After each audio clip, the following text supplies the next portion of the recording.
Ďakujem pekne, vážený pán predsedajúci, vážený pán minister, kolegyne a kolegovia.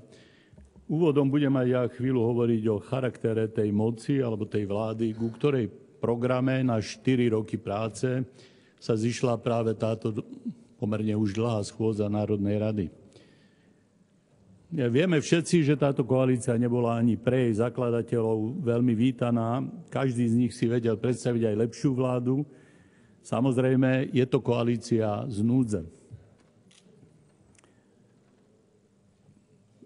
Kto mal núdzu? No, núdzu mal pre všetkým bývalý suverén, ktorý až do volieb vládol sám. A čo si pamätám, vždy tvrdil, že by nikdy nevládol s viac než 1-2 koaličníkmi. Tento raz ich má 3. A to tak odlišných, že odlišnejších na našej politickej scéne nebolo. Čo vás, koalícia štátotvornosti, kontinuity a pokroku, teda vlastne spája? Nejdem tu skalopevne vyhlásiť, že iba záujmy oligarchov, ktorí vraj túto vládnu zostavu poskladali. Ale ak nie iba oligarchovia a ich záujmy, tak prečo z vládneho programu necítiť nejakú politickú víziu tej vraj historickej pravoľavej dohody? Kde je tam tá mimoriadnosť, pre ktorú takéto široké koalície vznikajú? Niekedy vznikajú vo veľmi krízových dobách, ekonomických, inokedy po vojne. Kde je tá morálna vzpruha, ktorá prekonala všetky rozpory? Ako sa mohli ocitnúť Maďari a SNS v jednej kope? A ako sa mohol ocitnúť gazda hlásajúci koniec starých politikov v jednej kope so služobne najdlhšie úradujúcimi politikmi, ktorých dotyčný gazda mienil bez milosti z politiky odstrániť? Vraj spájate všetky štandardné sily na Slovensku. Mimo sú len neštandardníci, nenávistníci.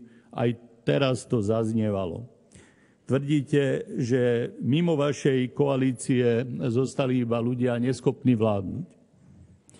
Tak teda, vážení vládnuci, ukážte nám, že ten pragmatizmus, ktorý vás dal dohromady, viete využiť nielen pre seba, ale pre občanov. Ukážte. V programe to neukazujete. Ak neviete byť etickým vzorom, buďte pre občanov aspoň užitočnými černochmi. Urobte prácu. Nemôžete byť a ani nebudete koalíciou spoločne zdieľaných hodnôt, ale môžete byť koalíciou, ktorá sa odváži urobiť užitočné a dlho odkladané riešenia. Napríklad v ekonomike, pred chvíľou o nej hovoril pán kolega Matovič, kde už treba konečne využiť európsky hospodársky rast. Okolo nás reálne prebieha hospodársky rast, napreduje dokonca aj nedávno krízou zmárané Maďarsko, ale vo vašom vládnom programe cítiť nadmieru opatrnosti, prešlapávanie na mieste. Založte stabilnejšie základy slovenskej prosperity, než sú iba montážne haly firiem, ktoré odvádzajú svoje zisky inde. Podporte nie iba jeden segment cestovného ruchu, akým je kúpeľníctvo. Podporte konečne rozvoj domáceho, malého a stredného podnikania, ktoré môže ako jediné stabilizovať zamestnanosť a aj trvalo udržateľné hospodárstvo. Reálne plány na rozvoj vidieka a domáce aj extenzívne poľnohospodárstvo mi v tomto vládnom programe rovnako chýbajú. Uvedomme si, že iba štáty, ktoré dokážu udržať silu na vidieku a domáceho poľnohospodárstva, dokážu byť aj bezpečné voči globálnym krízam. Proklamačne sa vo vládnom programe hlásite ku tzv. Zmenšovaniu medziregionálnych rozdielov. Ale kúzlo je v tých konkrétnych krokoch a opatreniach. Dobré ciele si, vážené pani ministerky a páni ministri, vie dať aj hlupák. Dobré ciele sú všetkým známe.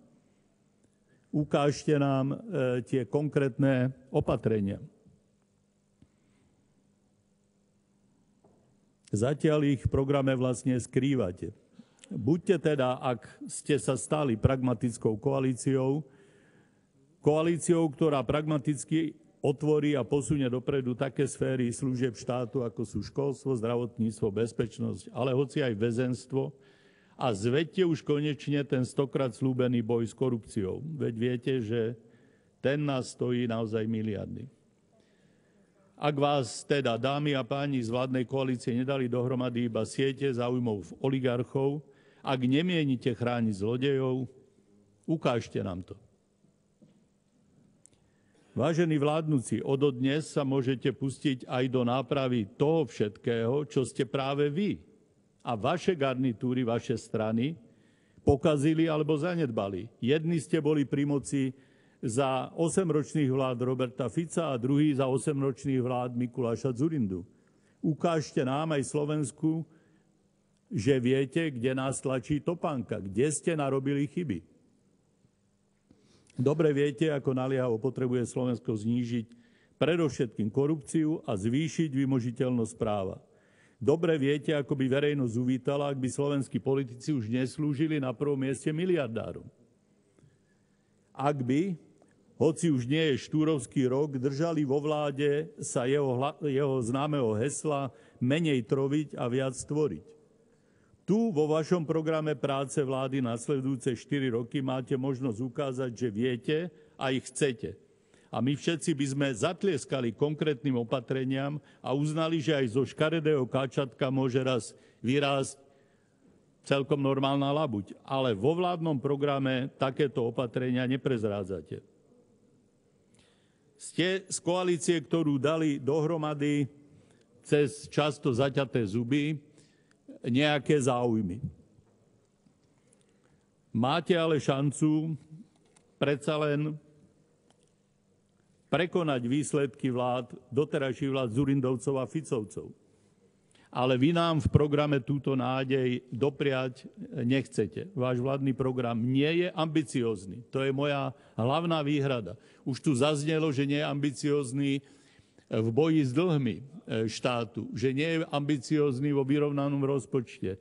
Ale podľa mojej mienky aj v ostatných oblastiach je to zbierka fráz, bez konkrétnosti. Nikde nesľubujete nápravu minulých chýb, ani potrestanie vinníkov za kauzy a zlodejiny. Váš program je hmlistý, nekonkrétny, nemá termíny plnenia jednotlivých sľubov a ak aj sú tam ciele, nie sú jednoznačné. Bojíte sa proste jasnej reči. Bojíte sa akoby slúbiť ľuďom niečo konkrétne a najmä nechcete, aby vo vládnom programe boli kontrolovateľné úlohy. Rozumieme, ale akú šancu teda dávate slovenským voličom, napokon aj vašim voličom, aby si po 4 rokoch overili, že to, čo teraz sľubujete, to aj do roku 2020 uskutočníte. Mne sa vidí, že skoro žiadnu šancu nedávate. Len si to prečítajte. Budeme sa zaoberať. Začneme analyzovať. Vláda preskúma dôsledky. Vážené pani ministerky a páni ministri budúcej vlády, takto zbabelo neformulovali svoju politiku ani jakešovskí komunisti, ktorých kedysi tlačila perestrojka k podobnej frazeológii. A ktorí teda sa obávali dlho odkladatých a prezretých problémov tej fázy zahnívajúceho normalizačného režimu.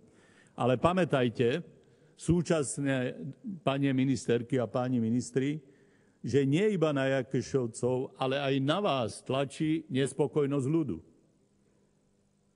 Zodpovedáte aj za mnohý stratený čas, pretože ste boli pri moci z každej strany dlhé roky. Po 8 rokoch privatizujúcich vlád Vladimíra Mečiara formovali Slovensko po 8 rokov utilitárne vlády Mikuláša Dzurindu a 8 rokov populistické vlády Roberta Fica. Prvý, druhý aj tretí pri vládnutí sledovali predovšetkým politické stranické záujmy, potom záujmy spriateľených biznismenov a potom dlho nič. Je na čase, aby sa do hľadačiku pozornosti dostali na prvom mieste obyčajní ľudia a občania Slovenska. Teraz máte neobvyklú príležitosť svoje doterajšie chyby napraviť. Najmä tá časť novej koalície, ktorá nesie zodpovednosť za éru premiéra Dzurindu, tá si pamätá dobre, ako kritizovala chyby vlád Roberta Fica. Druhá časť dnešnej koalície bola zasa tou prvou kritizovaná za chyby a zlodejiny a sama kritizovala chyby a zlodejiny za vlád Mikuláša Dzurindu. Dnes si na to iste nechcete spomenúť, ale roky ste sa za chyby a zlodejiny vzájomne kritizovali. Pamätáte sa na to? Vo vládnom programe, ktorý predkladáte, sa to ale nejako neodráža. Nenaprávate chyby, nechávate ich bokom, zametáte ich pod koberec. Preto je na mieste upozorniť, že ak je niečo, čím sa dá ozmyselniť vaše vrcholne pragmatické spojenie Smeru a SNS na jednej strane a donedávna opačne stojacich strán Most a Sieť, potom by sa to malo objaviť v tomto pláne práce vašej spoločnej vlády. Kedy, ak nie teraz, a kde, ak nie vo vládnom programe? Prečo? To tam nenachádzame. Ak ste doň dali namiesto konkrétnych úloh iba nejasné a nekontrolovateľné sľuby, potom je otázne, či si uvedomujete túto svoju historickú a pre niektorých možno aj poslednú šancu. Ľudia majú dosť partokratických vlád, ktoré jedno sľubujú pred voľbami a iné konajú po voľbách. Veď teraz to ukazujú napríklad v susednom Rakúsku. Odčadiaľ idú signály, že tradičné partokracie zaspali na vavrínoch dávno minutých úspechov. Nové technológie umožňujú, ako dobre viete aj vy, pani ministerky a páni ministri novej vlády, občianstvu nazerať pod pokrievku vašej moci. Umožňujú im organizovať sa, umožňujú celkom nové formy politickej činnosti. Vaša koalícia ale obnovuje staré metódy. Zažili sme tu už umlčiavanie menšiny, vypnutie mikrofónu, malicherná pomstivosť za kritiku. Chcete naozaj ostať pri tradičnej cynickej hre moci? Chcete ostať ukážkou skostnatenej politiky z éry, ktorá odchádza? Chcete byť spolu len a len pre korytá? Program odpoveď na túto otázku zahmlieva, ale či chcete alebo nechcete, odpoveď na ňu dá vaša prax. Teraz by som sa chvíľu chcel venovať, ak ešte strpíte, trom takých balíkom vládneho programu. Jedno je, tak povediať, rozvoj štátu, druhým je služby štátu a potom na záver ešte by som chcel sa venovať celkovému posolstvu tohoto vládneho koaličného programu. Tou prvou časťou chcem nadviazať na tú tézu z úvodu, že koalícia mala šancu ukázať vo vládnom programe jedinú dobrú stránku jej vrodenej vady, tej mimoriadne silnej pragmatičnosti, na ktorej stojí. Povedzme si teda niečo o peniazoch, o tom, čo vláda sľubuje špajzi a peňaženke občanov. Myslím, že všetci vieme, že v hospodárstve de facto prežívame priaznivé časy, prinajmenej s ohľadom na hospodársku konjunktúru v tých krajinách, od ktorých prosperity závisí aj náš odbyt. V EÚ aj u nášho hlavného ekonomického partnera v Nemecku stúpa výroba, čo zlepšuje našu obchodnú bilanciu. Úvery sú dostupnejšie než kedykoľvek v minulosti. Rastú úspory a už konečne aj spotreba obyvateľstva.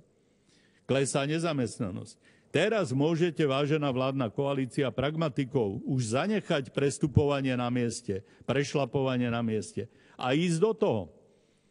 Nevie táto vláda, že ekonomický vývoj Európskej únie jej dáva takéto šance? Pozrime si na ekonomické ašpirácie programu. Podstatnou správou, o ktorej sa tu už hovorilo a ktorá zbudí pozornosť aj v zahraničí, je fakt, že vaša vláda odsúva termín vyrovnaného rozpočtu. Či je termín, kedy si vláda prestane na realizáciu svojich politík požičiavať. Za druhé, aj tento odsunutý termín je, ako som už povedal pred chvíľou, podľa môjho názoru nereálnym. Už som to zdôvodnil, že v samotnom vládnom programe predpokladáte znovu také výdaje, že podľa môjho názoru k vyrovnanému rozpočtu nepríde. Oproti sľubom sa oddialil predvolebným sľubom aj termín zrušenia tej absurdnej pokuty voči obchodným spoločnostiam, ktorému sa Boh vie prečo hovorí daňová licencia. Vášmu hospodáreniu proste zachutilo pokutovať občanov za vlastnenie obchodnej spoločnosti, ale to je obyčajné zbojníctvo. Ak s ním, ako hovoríte, nesúhlasíte, prečo ten odklad zrušenia? Mlčí sa v programe aj o predĺžených odpisoch nehnuteľností, ktoré sú prekážkou investícií firiem do výstavby. Takto sa nepodporuje investovanie firiem, ale presný opak. Nehovorí sa tam o znížení odvodov, ktoré, ako dobre viete, dusia ďalší rast zamestnanosti. Ale vo vládnom programe si takýto cieľ nedávate. Dane teda vraj posúdite, zrejme kresnú o 1 percentuálny bod. A to je všetko? Okolité štáty išli dolu o významné percentá s daňami. Slovensko v daňovej politike takto stratí konkurencieschopnosť. Nízke ciele máte aj v nezamestnanosti, ako tu už dnes zaznelo, vlastne ste ich už dosiahli. Nedostatočné boli doposiaľ výsledky vo výbere daní. To bola ďalšia téza, ďalšia výhrada, ktorá zaznela. V energetike sa skloňuje samé jadro, sama jadrová energetika. Považuje táto vláda tieto ciele doslova z pozdných 90. rokov za ciele, ktoré sú adekvátne druhému desaťročiu 21. storočia? Áno, práve z tejto enormnej výroby elektrickej energie v jadrových elektrárniach, ktorej sme už teraz na jednom z prvých 3 miest sveta, z nás vláda chce urobiť zadný dvor Európy. Viem, že takýto slogán do programu nedá, ale ekonomické opatrenia tomu nasvedčujú.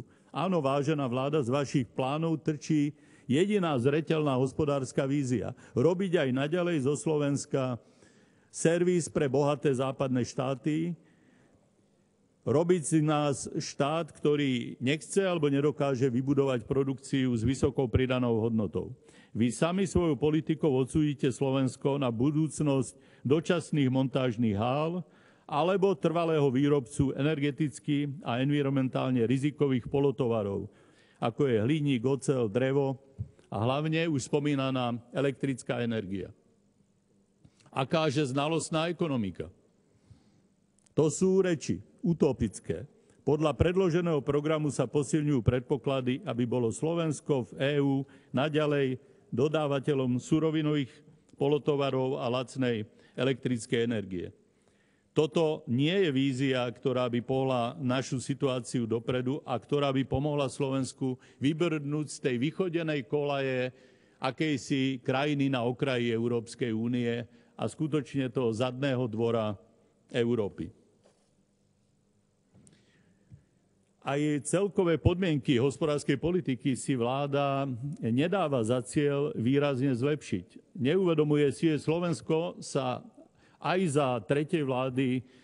za druhej vlády Roberta Fica celkom potichu a nenápadne presunulo z pozície niekdajšieho premianta do pozície prepadajúceho žiaka. Našou konkurenčnou výhodou pre zahraničných investorov už dávno nie sú rovné ani nízke dane. My dobre vieme, že už nemáme ani lacné alebo nízke náklady práce. Vláda si investorov kupuje iba investičnými stimulmi a hlavne sľubmi o udržaní tzv. Toho sociálneho zmieru. Preložené do ľudskej reči, vláda ponúka Slovensko ako krajinu pracovitých ľudí, čo sú zmierení s nízkymi platmi a neštrajkujú. Z ušetrených ľuďom nevyplatených miest si načierajú samozrejme investori, ale aj naši správcovia štátu, veď cirka polovicu nákladov na každého zamestnanca zožerú dane a odvody.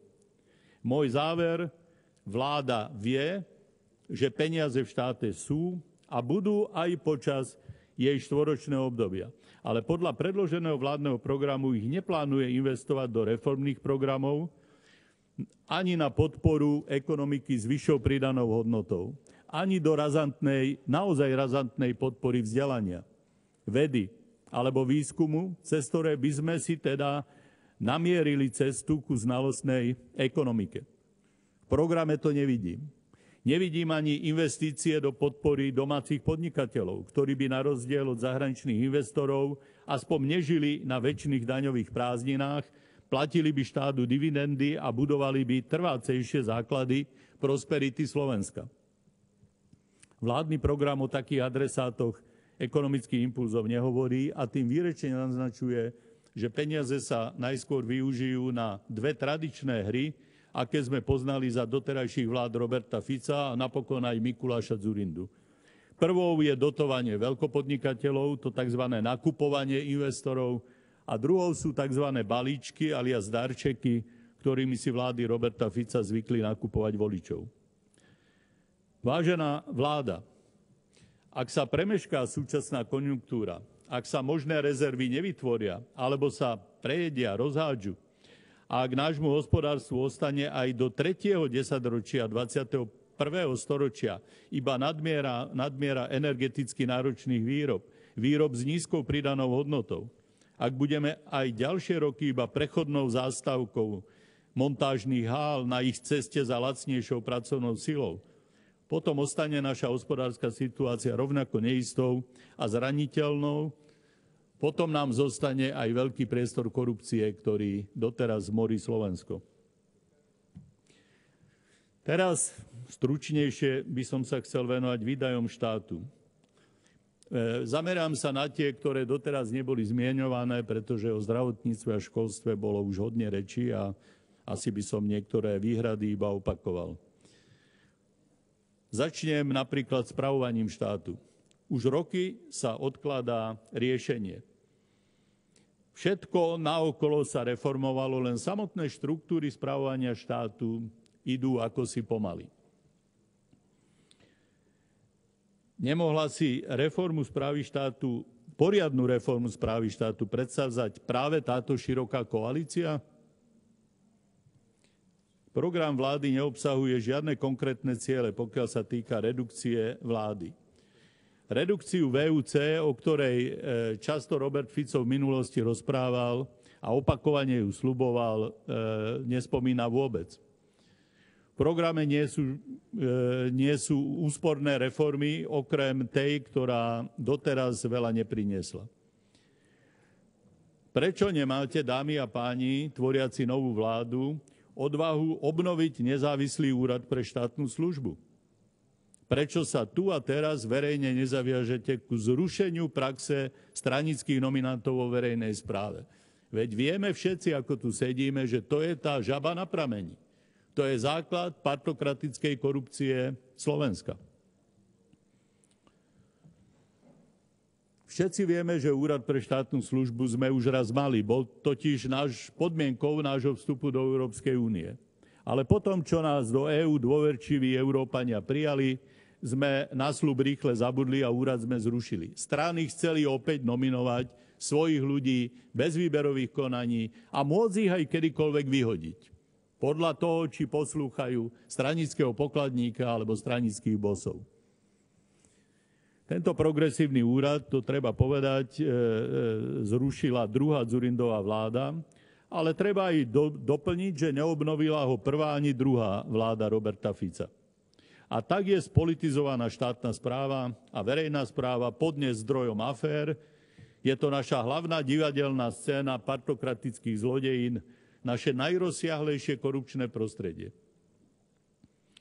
Vo vládnom programe existujú nejasné sľuby a naznačujú sa akési riešenia, ale nič konkrétne o nezávislom a nadstranickom úrade, ktorý by oddelil úradníctvo štátnej aj verejnej správy od stranickej politiky, som tam žiaľ nenašiel. No a potom je tu aj odkladaná téma redukcie zoštíhlenia štátu. Program ESO je len lastovička, čo celkom ďaleko nedoletela. Čo ďalej? Čo s týmito programami? Všetci predsa vieme, že na počet obyvateľov a rozlohu štátu máme enormný počet rôznych úrovní správy štátu, aj štátnych úradníkov. Čomu slúži taký veľký počet a často veľmi mizerne platených ľudí? Výsledkom je neefektívny štát, výsledkom je nespokojnosť občanov s nadmernou množstvou politického establishmentu. V našom štáte máme aj priveľa policajtov. Vieme to porovnať s porovnateľnými štátmi v iných kútoch Európskej únie, ktorí dohliadajú, a to si tiež priznajme, na priveľa zákonov a predpisov. Kedy začne redukcia tohoto rozbujnelého sveta predpisov, byrokracie, dozoru? Naopak, kontrolné inštitúcie, ktoré majú kontrolovať moc, silné nie sú a často sú aj finančne podvyživené. Výsledok sa dá očakávať. Máme neefektívny, na počet obyvateľov aj drahý štát a ešte k tomu si nevieme poradiť s korupciou v jeho štruktúrach. Bude mať táto vláda odvahu si to priznať a začať so skutočnou zmenou? To, čo k tejto téme naznačuje v programe, to zatiaľ o tom nepresvedčilo. Druhou stránkou rozvoja štátu sú jeho služby. Tento vládny program budí dojem, že vláda v zásade vie, že v službách štátu máme dlho odkladané problémy, ale nechce nám povedať, čo s nimi chce urobiť. Napríklad, čo so zaostávaním vzdelanostnej a sociálnej situácie, ako aj zdravotného stavu sociálne vylúčených skupín obyvateľstva. Však trestúhodná neschopnosť našich vlád zlepšiť začleňovanie rómskej menšiny vytvorilo na Slovensku súd s bušným prachom. Prieskumy žiactva a študentstva zase ukazujú, podobne ako ratingy vysokých škôl, varovné signály o neustálom úpadku kvality vzdelávania. Vidíme dôkazy a čísla, štatistiky Eurostatu o alarmujúcom stave zdravotnej situácie obyvateľstva. To, že vlády Roberta Fica, ale aj vlády pravice dostali naše zdravotníctvo do chronickej krízy, priznáva súčasná vláda predstavením ministra, ktorý je krízovým manažérom. Ale bude môcť začať liečbu? Alebo mu pri tejto operácii budú držať ruky tunajší obchodníci so zdravím? V programe sa sľubuje veľa, ale bez zbavenia sa korupčných sietí okolo vládnych strán to môžu byť iba rozprávky. Korupčné siete sa natiahli aj okolo sféry pôdohospodárstva a životného prostredia. Program, dá sa povedať, vymenúva celý vejár pekných sľubov. Ale znovu a znovu tu platí. Pokiaľ sa vláda nezbaví korupcie, z týchto sľubov budú aféry, škandály, a vo vzájomnej kritike sa napokon utopia aj tie dobré stránky, ktoré by sa v tomto volebnom období dali dosiahnuť. Nie je pozitívne, že ľuďom, čo zamestnávajú a podnikajú, vláda sľubuje vlastne iba udržanie vysokých odvodov, hoci sme, ako som už zmienil, postupne v regióne prestali byť konkurencieschopní. Ak sa aj nejakí investori zjavia, sú to tí tzv. Veľkí investori, neprenikajú k nám zdravé, normálne investičné príležitosti. Neavizuje sa ani návrat odpisovej politiky, myslím za nehnuteľnosti, ktoré minulá vláda výrazne predĺžila. A nový stavebný zákon sa nám vracia ako bumerang, alebo ako taký starý šláger, s ktorým si akosi vláda Roberta Fica nie a nie poradiť, pretože, tak sa zdá, najmä to nešťastné búranie čiernych stavieb kdekomu prekáža. Z tých vecných stránok služieb štátu ešte počiarknem, že čakal by som, že v programe bude vyslovene počiarknutá adresná sociálna politika, aby podporu neinkasovali neustále aj tí, čo majú dostatok. Na záver, keď mi dovolíte, ešte by som sa zamyslel nad politickým odkazom tohoto programu, ktorý sa hlási aj ku pokračovaniu, ale aj k akémusi progresu. Keďže je toto v tomto volebnom období môj prvý taký dlhší príspevok, aj sa vám za ňo ospravedlňujem, ktorých som otrávil tou dĺžkou, predsa len mi dovolte ešte, aby som sa na vznik tejto vlády a jej vládneho programu pozrel aj v kontexte všetkých tých čias, ktoré uplynuli od štartu našej demokracie a našej snahy spravovať štát v podmienkach slobody.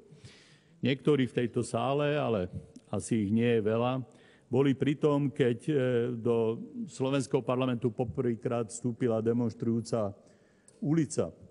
Vtedy sa zdalo, že aj ten dialog, napriek tomu, že to boli nezmieriteľné rozpory, išiel ľahšie a podarilo sa dosiahnuť veľa bez krvi prelievania a bez veľkých sporov. Druhý raz som sa ocitol za takýmto pultom vtedy, keď bolo treba zastaviť Mečiara a obnoviť víziu európskej budúcnosti. Teraz by som tu chcel zažiť zásadnú zmenu kvality demokracie. To je tretia vlna, na ktorú Slovensko čaká.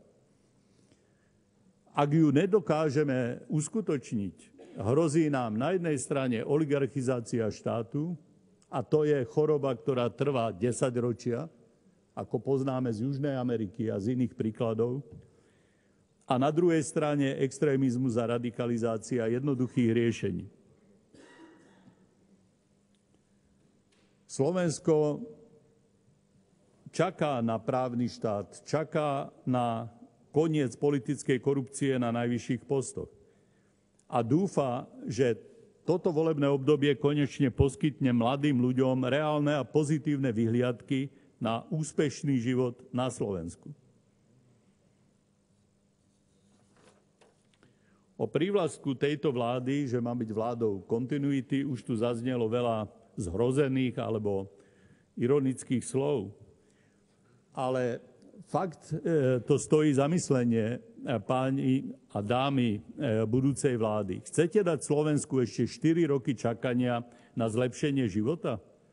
4 roky čakania na vyčistenie od korupcie? Chcete nám slúbiť kontinuitu v korupčných kauzách?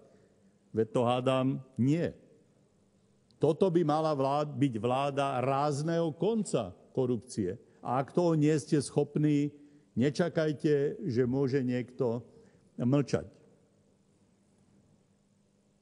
Aj naďalej budeme čakať na všetky tie skutočne rázne zmeny.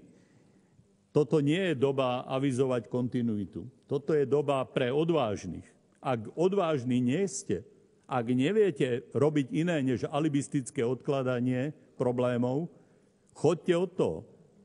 Urobia sa predčasné voľby a nájdú sa ľudia, ktorí si uvedomia, že verejnosť aj v týchto voľbách jednoznačne signalizovala, že chce ráznu zmenu. Veď si uvedomte, koľko bolo protestných voličov.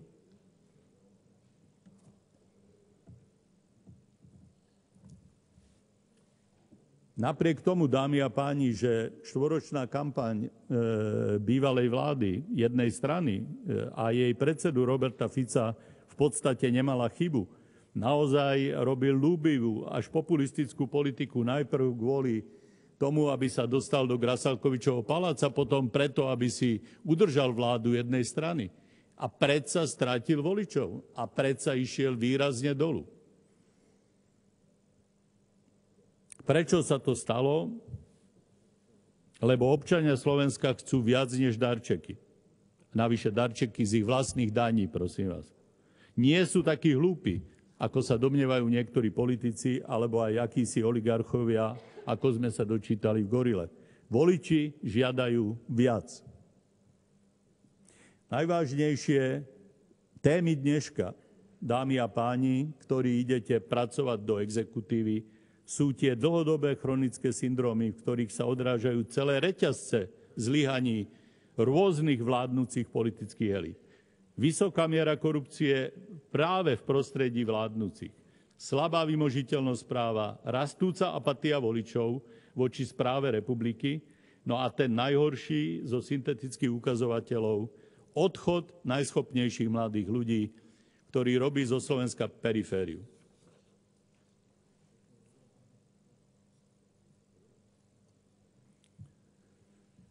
Na záver ešte k tomu historickému kontextu. Vy, dámy a páni, ste dnes, či chcete alebo nechcete, stále pokračovaním tej tzv. Druhej vlny. Je to vlna, ktorá prichádza ku slovu po každej revolúcii, vtedy, keď utichne boj o slobodu alebo o režim štátu. Nehovorím to ako žiadnu výčitku. Tá druhá porevolučná vlna, to vytvorenie bežného establishmentu je nevyhnutnosťou. Však disent nebýva v žiadnej totalite a nebol ani na Slovensku takým početným, aby dokázal naplniť posty všetkých tých rôznych úrovní verejnej správy. Ak by napokon takým početným bol, tak by tu asi tá totalita nebola. Po revolúciách, po chvíľach tých zázračných zmien prídu dlhé dni a roky, v ktorých nových politikov, alebo aj tých staronových, skúša bežná a pre širšiu verejnosť aj únavná tá tzv. Demokratická prevádzka. Takže, dámy a páni, aj vy, celkom nové panie, poslankyne a poslanci, vstupom, vy, ktorí ste vstúpili do tejto koalície kontinuity a pokroku, ako inak teda pokroku v rámci onej kontinuity, inak by to nedávalo logiku, stali ste sa pokračovaním všetkých tých vlád onej druhej politickej generácie. Generácie, ktorá nemala hrdinov, neboli tam spravidla žiadni bývalí bojovníci proti režimu, ale ani piliere toho režimu. Boli to proste ľudia, ktorí sa zväčša chytili kariérnej možnosti. Občas im chýbal potom, žiaľ, rešpekt k etike. Chcete či nechcete, stojíte na pleciach pragmatikov moci, ktorých DNA sformovali 90. roky. Jasné, a vy to viete tiež, ľudia, čo kedysi na uliciach vyzdorovali slobodu a demokraciu, tí sú už dávno unavení a sklamaní. Ale to neznačí, že nedúfajú v lepšiu a v slušnú politiku, ktorá by neslúžila k šeftárom, ale im, občanom. Aspoň toľko a natoľko, ako v štátoch, ktoré máme v dohľade. Tisíckrát sklamaní občania Slovenska sa pozerajú teraz na vás, dámy a páni z koalície. Teraz ste vy prevzali budovu stojacu na tomto vraj zakliatom vodnom vrchu. Aj tie 3 tlačítka, ktoré máte pred sebou. Tu je skutočné centrum moci a preto práve iba odtiaľ to môže raz vzísť dokončenie vízie slobodného a prosperujúceho Slovenska. Takého Slovenska, za aké zomierali vlastenci, povstalci, obete vojen aj okupácií, obete národnostného rasového prenasledovania, aj politickí väzni 2 totalít. Stojíte na ramenách generácií demokratov. Aj vy, páni, čo si akože deň našej slobody nepamätáte. Politici, ktorí v 90. rokoch stvorili a tvorili tú, ako som ju spomínal, druhú vlnu politického establishmentu, by si zaslúžili aj rešpekt, ak by po nich nezostalo dedičstvo veľkokorupcie, rozkradnuté zdravotníctvo, vydrancované lesy, upadnuté školstvo a tak ďalej a tak ďalej. Spomedzi týchto politikov žiaľ, naozaj to hovorím nerád, nevzýšli štátnici zatiaľ, po ktorých by sme raz mohli pomenovať ulice. Zväčša iba takzvané fungovali. Mnohí aj nesmierne zbohatli. A spravidla verejnej veci nič neobetovali. Tieto šíky pragmatikov slúžili v prvom rade vždy sebe a svojej politickej strane, ktorá ich potom rada dávala znovu na kandidátky. Toto perpetuum mobile, poslušní a neaktívni koaliční poslanci, ktorí mlčia, ak ich vlády kradnú, sa dostávajú znovu do parlamentu, sa kdekto pokúša preťať. Aj hnutie Olano, z ktorého sa vy, tzv. Štandardní politici, tak radi vysmievate. Ale verejnosť naozaj tohoto perpetuum mobile má dosť. Pokračuje neustále stranický protekcionizmus. Iba politicky sa obsadzujú posty v štátnej správe. A obávame sa, že nikto ešte nezatrhol, aby politické pozadia rozhodovali namiesto zvolených politikov. Toto verejnosť čaká. Toto bude koniec druhej vlny establishmentu, ktorá svoje priniesla, veď nehovorím, že sa vrátila totalita, aj keď treba povedať, že za to sa skôr zaslúžili občania, než samotní politici. Kontinuitu takéhoto chápania politiky, ktorá by mala len partokratické ciele, tak trochu prezrádza aj jedna z mála zrozumiteľných programových priorít vo vašom vládnom programe. Pozrite si ju v závere tej istej pasáže programu, ktorá začína tou sebadefiníciou vlády ako vlády kontinuity a pokroku. Pozrite sa, čo je na záver tej istej kapitoly. Autor sa tu vracia ešte raz ku politickému zdôvodneniu vzniku tejto koalície. Vidíme, že aj autor si uvedomoval, že je veľmi neobvyklá a že ju treba naozaj vysvetliť. A ako ju vysvetľuje?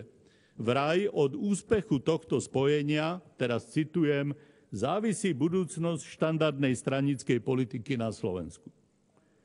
Takže je to o vašej stranickej budúcnosti? O budúcnosti politiky z DNA tej druhej vlny, tých zlodejských 90. rokov? Lebo len táto DNA zatiaľ u nás vytvára vlády.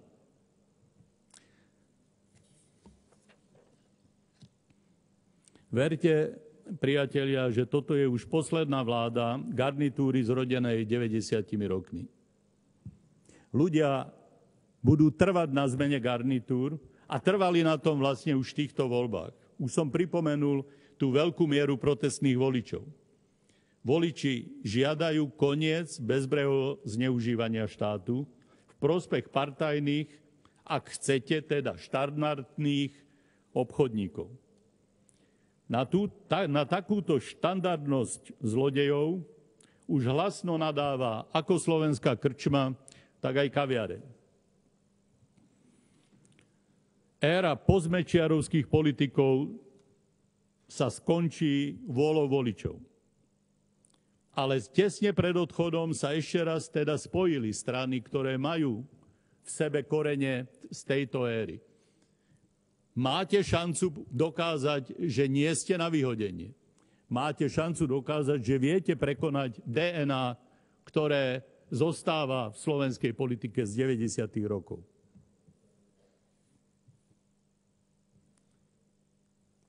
Po budúcich voľbách uvidíme, či toto bola štátotvorná koalícia, alebo koalícia posledného zvonenia na Titaniku. Ten zdálivo nezničiteľný Titanic, lebo ako som povedal, to je perpetuum mobile. Vy máte obchodníkov, tým vám pomôžu do volieb, zaplatia vám ďaleko viac, než dostávajú iné strany, ktoré nekradnú zo štátneho rozpočtu. Urobíte voľby, viete si zaplatiť štruktúry rozsiahle 10 000 členov a znovu zrecyklujete a dáte štát k dispozícii oligarchom. Zdá sa, že tento Titanic bude plávať na veky. Lenže tento Titanic je v skutočnosti nesmierne krehký. Najmä ak narazí, dámy a páni, na ľadovú kryhu občianskeho hnevu. A možno aj na prejavy zlosti občianstva Slovenskej republiky.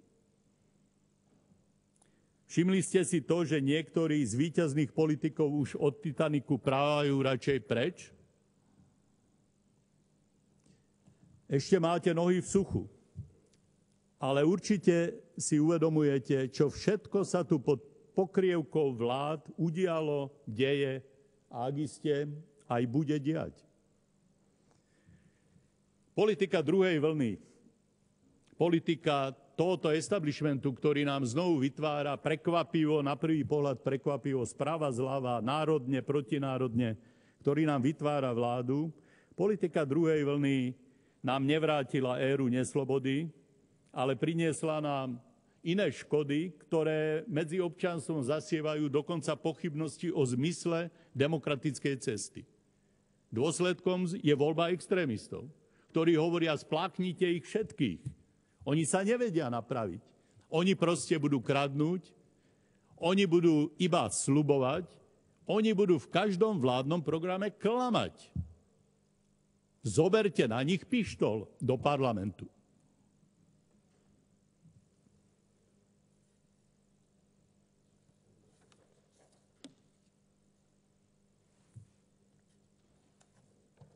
Na záver si dovolím vyjadriť jedno presvedčenie. Ja som presvedčený, že aj vo vládnej koalícii existujú poslanci a politici, ktorí chcú slúžiť verejnému záujmu. Pamätajte, vy, ktorí takíto ste, že sme na prahu veľkej zmeny. Nerozhodneme o tom celkom len my, ktorí tu sedíme, hoci máme pocit takých vyvolených poslancov. Nie. Tam za dverami tejto budovy, pod týmto vodným vrchom, ide život ďalej. A ten život si vynúcuje zmenu. Tí mladí, ak tu nevidia budúcnosť, prídu a budú búchať na dvere tejto budovy, ak bude mlčať k ich potrebám. Môžete aj vy stáť na strane tejto zmeny. Každý jeden z vás. Máte právo hlasovať podľa svojho vedomia a svedomia. Môžete sa pridať k tým, ktorí žiadajú zmenu. Môžete začať odmietať zlo. Ja viem, teraz to znie tak metafyzicky. Áno, aj pri páde komunistického režimu bola reč o odmietaní zla, pretože bola reč o osobnej zodpovednosti. Každého jedného. Bola reč o živote v pravde. Pretože keď sa zlo rozmôže a zapustí korene, zostáva len svedomie človeka. Jeho slobodná vôľa a jeho rozhodnutie. Nevzdajte sa týchto hodnôt, ak ste ich prežili. A ja si myslím, že ich väčšina z poslancov prežila. Že väčšina z poslancov, keď vstupovala do tejto sály, tak vstupovala s dobrými predsavzatiami a s tými nádejami, aké som spoznal v novembri, ja keď som prvýkrát vstúpil v Národnej rade ako zastupiteľ ulice. Pamätajte sa, že to, že ste sa spojili do väčšiny, vám automaticky vytvorilo aj istú zodpovednosť a za veľkorysosť k menšine. Zatiaľ ste to neprejavili, ale apelujem na vás, uvedomte si, toto nie je tretí svet. My chceme spoločne vytvárať politickú kultúru. Vy ste pre malichernú zlosť na kritiku, za slova opozície, nepripustili drobné výmeny vo výboroch? No to je hanba. Musíte zniesť predsa opozičnú diskusiu. Rétoriku aj kritiku. Veď my máme len slovo a vy máte moc. Zneste kontrolu moci a urobte z tých rečí, ktorých je v tom programe zopár o tzv. Otvorenom vládnutí, konečne aj skutky. Opustite, prosím vás, tú kruhovú obranu a otvorte mysle voči dobrým podnetom. Aj napríklad z opozície, voči svetu, ktorý je za múrmi tejto budovy. Nie je nevyhnutné si navzájom prekážať v ničom, čo poslúži verejnosti a Slovenskej republike. Môžeme prekračovať tú situáciu konfliktu, do ktorej nás politika dostáva. Môžeme vytvárať situáciu pozitívneho rivalstva, spolupráce, férovej súťaže o to, kto prinesie nové a dobré riešenia. Ale ukážte najmä, že nikdy nebudete slúžiť krytiu lži, zlodejstva a takých chýb, ktoré už viete, keď za ne hlasujete, že sú chybami. Pripomeňte si pôvodné hodnoty a vízie Slovenska, ktoré ste chceli, aby smerovalo k vyspelým demokraciám. Predsa nepripustíte Slovensko, ktoré už nikam nebude smerovať, iba sa bude motať podľa príkazov boháčov, ťahajúcich nitky vlády z pozadia. Toto by bola rezignácia na základnú víziu moderného Slovenska. Neprepadnite úplne tej utilitárnej reálpolitike, ktorá je taká lákavá. Môžete nás vysmiať, lebo vy to prehlasujete. Prosím vás, čo to bude znamenať po budúcich voľbách? Že ste opozíciu ponížili, že ste jej nedovolili preniesť jedného poslanca do iného výboru. Čo ste tým pomohli Slovensku a čo to vypovedá o povahe vašej politiky? Tu v laviciach opozície predsa sedia vaši kolegovia a isté, že aj kritici a konkurenti, ale nie nepriatelia. Aj vy preto viete, hovorím teda nie k zloduchom, ktorí sú možno vo vládnej koalícii vo väčšine, to ja ich nemám ešte zrátané, ale znovu zdôrazňujem, hovorím k tým poctivým z vás, čo ste sem vstúpili takisto ako ja s tým najlepším odhodlaním pracovať pre Slovensko a pre verejnosť. Uvedomte si, a vy to viete, že toto vládne vyhlásenie je bianko papier. Mnohí z vás tu zostanú sedieť, páni ministri pôjdu pracovať. Ale aj my, aj vy musíme žiadať, aby predložili konkrétne riešenia a musíme dokázať byť aj kritickí, ak to nedokážu. To čakajú aj vaši voliči od vás. Nie len od opozičných poslancov. Dámy a páni, zažil som a v nemalej miere aj prispieval k priebehu najradikálnejšieho mocenského konfliktu, ktorý sa tu odohral v ére našich generácií. A predsa si môžem v dobrom spomínať aj na rozumných a racionálnych predstaviteľov vtedajšej moci, ktorí pochopili a uznali, že časy sa pohli. To isté sa deje aj dnes. Dámy a páni, časy sa pohli. Proti tomu žiadna kruhová obrana nejakej koalície, ktorá sa bude vytešovať z toho, že uštedrila nejaký kopanec opozícii, nič nezmení. Toto naozaj nie je na prvom mieste konflikt ľavice a pravice, ale konflikt dvoch odlišných kultúr. Na jednej strane korupčno-byzantínsko-komunistická a na druhej strane slušná a demokratická. Ja netvrdím, že je to dielba medzi súčasnou opozíciou a koalíciou. Ja som presvedčený, že aj medzi koalíciou sú zástanci slušnej a demokratickej politiky. Ale takto stojí náš konflikt. Na jednej strane arogancia moci, vypínanie mikrofónov a na druhej strane je politická rozprava, áno aj politický boj, áno aj ostré slova, ale od toho je slovo parlament. Od toho je demokracia, od toho je politika. Nech stojíme na ktorejkoľvek strane barikády, každý jeden a každá jedna máte možnosť si vybrať, do ktorej z tých kultúr sa zaradíte. Tu si píšeme svoju osobnú politickú históriu, ale keďže je toto predsa len hlavný stánok demokracie na Slovensku, píšeme tak trochu aj ten veľký politický a kultúrny príbeh Slovenska. Môžete si vybrať minulosť alebo budúcnosť. Uisťujem vás, že Slovensko, najmä to mladé Slovensko, si už vybralo. Ďakujem pekne. Vystúpenie pána poslanca s faktickými poznámkami. Pani poslankyňa Ďurinová. Ďakujem pekne za slovo. Takisto ja sa dotknem len pár vecí, takých 5 poznámok. Bolo to veľmi obšírne a veľmi ma zaujala časť, ktorá sa týkala práve takej politickej retrospektívy toho, čo sa udialo, ako sa budoval alebo ako sa povznášal slovenský národ, ako sa budovala demokracia na Slovensku, aké rizika hrozia naozaj, ak by pokračovala kontinuita predchádzajúcej jednofarebnej vlády. Ale ja sa predsa len budem venovať takým konkrétnostiam. Pán kolega, hovorili ste o nezamestnanosti a tu vlastne aj kolegyňa teraz spomenula, že ako veľmi klesla nezamestnanosť za predchádzajúcej vlády. Ja len pripomeniem, že po prvej Ficovej vlády bol deficit, by som povedala, až astronomický. Že proste v čase, kedy krajiny dokázali znižovať svoje rozpočty, dokázali, alebo hospodársky rast využívať na to, aby sa mohli ich krajiny, ja neviem, aby mohli lepšie spravovať verejné financie. U nás sa vtedy začala prvá éra rozdávania. Potom, keď nastúpila vláda Radičovej, naozaj veľmi pozvoľna sa dala upravovať a rok a pol bola, sami uznáte, že aj krátka doba na to, aby sme sa mohli vo veľkej miere zaoberať znižovaním zamestnanosti. Ale dôležité je, že za vašej prvej vlády, teda druhej vlády v predchádzajúcom volebnom období, kedy ostatné krajiny znižovali vo veľkom tempe nezamestnanosť, u nás sa to dialo veľmi pomaly. Na to, že sme boli tigrom, že hospodársky rast bol vysoký, tá nezamestnanosť rastla naozaj, alebo sa znižovala naozaj veľmi pomaly.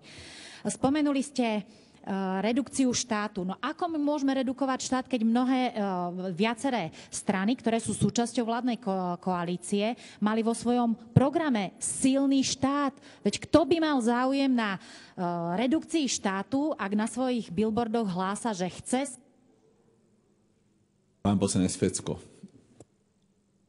Ďakujem pekne. Pán kolega, urobili ste taký celkový prierez ako programového, tak aj odborného, aj politického nazerania, čo v tom programovom vyhlásení vlády je. Poukázali ste naše nefungujúce poľnohospodárstvo, áno, ktoré stále klesá, nevieme kedy dosiahne dno. Jednu takúto otázku, to som ju dostával aj na mojich mítingoch. Koľkokrát za život človek vymení auto? 5 krát. Podnikateľ nech bude 10 krát. Koľkokrát potrebujeme jesť? No každý deň. Čo budeme podporovať? Výrobu aut, že? Takže to sa ma pýtajú, prečo sa poľnohospodárstvo nepodporuje. Ďalej ste hovorili o malých, stredných. Mne sa zdá, že ten boom veľkých podnikov socializmus, čo rozhrali sme celiny, veľké bloky, veľké podniky, my sme sa z toho ešte nedostali. My ešte stále nevieme, že 500 sa môže dosiahnuť aj 10x50, nie iba raz krát 500. A k tomuto ešte asi dlho tu budeme hľadať vládu, ktorú by sa pokúsila tých malých a najmenších podporiť. Ako ste spomenuli, že vláda stráca čas. Ja to tu stále hovorím už tých 5 rokov, že aj politici nejak s tým časom tak mrhajú, že je to neskutočné. A nie si povedať, že stačilo a poďme, lebo to nie je cesta, aby sme takto mrhali časom slovenského národa. Povedali ste, že úrad pre štátnu službu, že stranickí nominanti, áno, to je ten najväčší problém, ktorý tu máme. Ja sa pýtam, keď to bola podmienka na vstup do EÚ, to bola iba jednorazová podmienka? Nehrozia nám za to nejaké sankcie? Tak je to možné, že na oko urobím a potom to zruším a nech to funguje ďalej takto. Myslím si, že to nebol cieľ vstupu a nejakých podmienok do EÚ. A nakoniec ste povedali, že štáty sa ešte narodili. To povedala pani Radičová, že u nás ešte štáty neboli, ale ja hovorím, že sú to mi treba nájsť. Ďakujem. Pán poslanec Matovič. Nie je tu. A je, pardon, hore. Nie?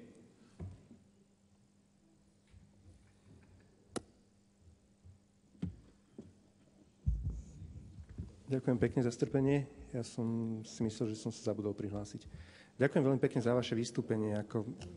Tak som očakával, že prídete s takouto nejakou rečou a myslím si, že to bolo veľmi, veľmi dobré. A zaujal ma na konci aj ten taký